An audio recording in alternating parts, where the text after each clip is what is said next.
যে পুলিশের টিম পরশুদিন রাত্রি 12টায় শাহজাহানকে নিয়েছে, টিমে আমার লোক ছিল, তারা আমাকে সকালেই বলে দিয়েছে এবং ওদেরকে ফলতা নিয়ে গেছিল ডিআইজি এই রেঞ্জের ভাস্কর মুখার্জির গাড়িতে, এবং আমি বলে দেওয়ার পরে ওকে আবার সন্ধ্যাবেলা এখানে এনে বসিরহাটে মিনাখাতে এনে তার আগে আকঞ্জি পাড়াতে ওর বাড়ির লোকজনের সঙ্গে মিট করিয়েছে এবং বাড়ির লোককেও বলেছে আমি তাড়াতাড়ি ফিরে আসব, তোমরা এখন শান্ত থাকো, আইনের উপর ভরসা রাখো, আমি ফিরে এসে সবকে ঠিকঠাক করব।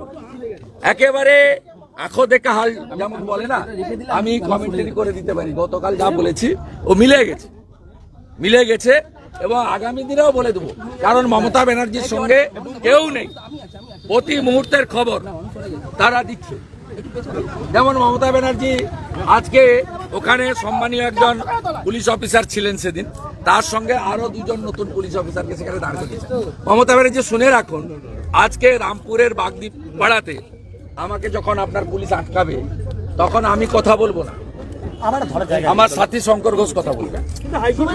আপনি যা যা পরিকল্পনা করছেন ওই পরিকল্পনাতে জল ঢালার জন্য আপনার লোকরাই আমাকে সকালবেলা খবর দিয়ে দেয়। শুভেন্দু বাবু বসু বলছেন 7 দিনের মধ্যে গ্রেফতার হবে, তার 2 দিনের মধ্যে গ্রেফতার হয়ে গেলে কি গ্রেফতার নয়, মিউচুয়াল অ্যাডজাস্টমেন্ট। কে বলেছে গ্রেফতার? পুলিশ বলছে 5 স্টার হোটেলে থাকবেন, মোবাইল ফোনে এলাকা কন্ট্রোল করবেন, ওনার কোনো অসুবিধা হবে না। ওই জন্য আমাদের দাবি ইডির হেফাজতে চাই, CBI should take this case এবং উনি এবং ওনার র্যাকেটের বিরুদ্ধে ব্যবস্থা হোক। ওখানকার পীড়িত মানুষ চাইছেন জাস্টিস, ক্যাপিটাল পানিশমেন্ট, এজন্য আমাদের লড়াই চলছে।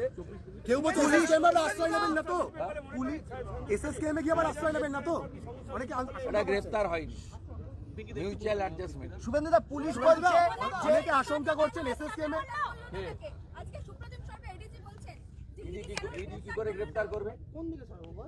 প্রথম কথা হচ্ছে ইডি মার খাওয়ার পরে পুলিশে কেস করেছে, এই সুপ্রিম সরকারের সব কথার উত্তর দেওয়ার দরকার নেই। এই সিঙ্গুরে কি কাণ্ড করেছে মমতা ব্যানার্জি ভুলে যেতে পারে, আমরা ভুলি। পুলিশ আপনাকে বলি, এই সুপ্রিম সরকার বলছে শিবু হাজরাকে পুরনো কেসে ধরা যেতে পারে, শাহজাহান শেখকে ধরা যেতে পারে না, ওই সেম কেসে তো আসামি ছিল। নাটকবাজি, ড্রামাবাজি না, পশ্চিমবঙ্গের মানুষ কিছু বুঝে না। সুপ্রিম সরকার একাই পড়াশোনা করেছে, আর কেউ পড়াশোনা করেনি। শুভেন্দু দা পুলিশ বলছে 2-3 বছর আগের অভিযোগ, বলছে 2-3 বছর আগের অভিযোগ, তাই তদন্ত করতে টাইম লাগছে, 3 বছর টাইম লেগে যায়। আর অন্যদের ধরতে গেলে তো বিকাশ সিং নিরাপদ সর্দারকে ধরতে গেলে তো আগের দিন 9 তারিখে অ্যারেস্ট, 10 তারিখের এফআইআর হয়। বলছে হিউম্যান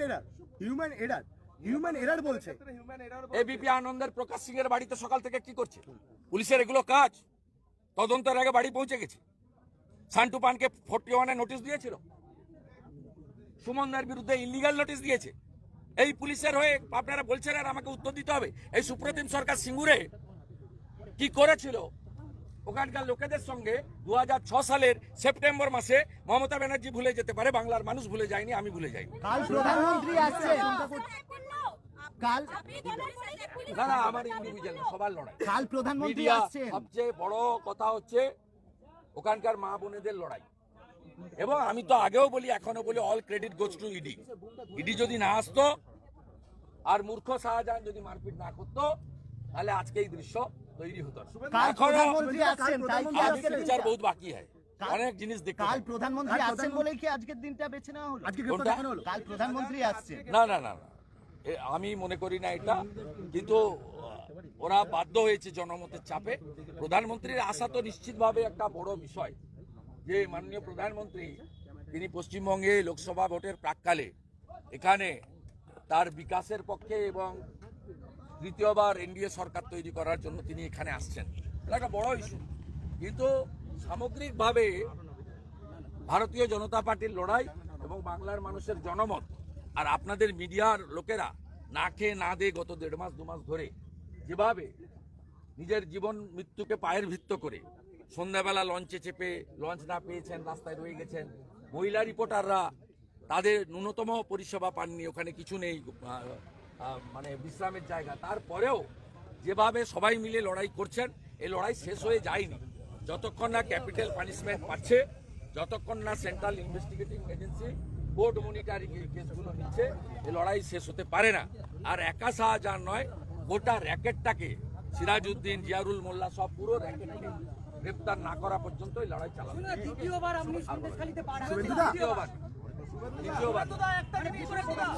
আমি এর আগে রামপুর থেকে ফিরে গেছি, ওটাও সন্দেশখালী। এটা তৃতীয়বার। ল্যাঙ্গুয়েজে কোথাও আজকে যে অ্যারেস্ট হয়েছে, এত কিছু জনরোষ, কোথাও তার ন্যূনতম চেহারা ফুটে উঠছে না, মানে যেমন full confidence Shahjahan. Mamata Banerjee assure করেছে, ডোন্ট গেট ওরিড, আমি আছি। কারণ তিনি তো বিধানসভার ফ্লোরেই সার্টিফিকেট দিয়েছেন। শাহজাহানকে ঘরে ঢুকিয়ে দিয়ে, এলাকা ছাড়া করে দিয়ে এলাকা দখল করতে চাই বিজেপি। হালদারপাড়া বিভিন্ন জায়গায় নতুন করে আজকে নতুন করে 144 দেওয়া হয়েছে। করা হয়েছে। আমাকে আটকানো। কুণাল ঘোষ বলছেন তার মাঝেই অ্যারেস্ট হয়ে যাচ্ছে। কে? কুণাল ঘোষ বলছেন 7 দিন, আর তার মাঝখানে অ্যারেস্ট। ওসব কোনো কারণ নেই। দাদা, আপনার জন্য এখনো অনেক মানুষ অপেক্ষা করে আছে, তাদের অভিযোগ আজকে জানাবে আপনাকে। তারা কিন্তু অধীর আগ্রহে ফুল নিয়ে অপেক্ষা ও করছে। পৌঁছাতে পারলে ভালোই হবে। আমি তো চেষ্টার ত্রুটি রাখছি না, আপনারা আমাকে ফলো করছেন। আমি চেষ্টার ত্রুটি রাখছি না। 30 ডিসেম্বর বসিরহাট থেকে আমি এই লড়াই শুরু করেছিলাম। আমি একা নয়, হাজার হাজার সাথীদের নিয়ে। 1 জানুয়ারি কি ভাষায় শাহজাহান আমাকে আক্রমণ করেছে আপনারা দেখিয়েছেন। দেখ কেমন লাগে। চলো।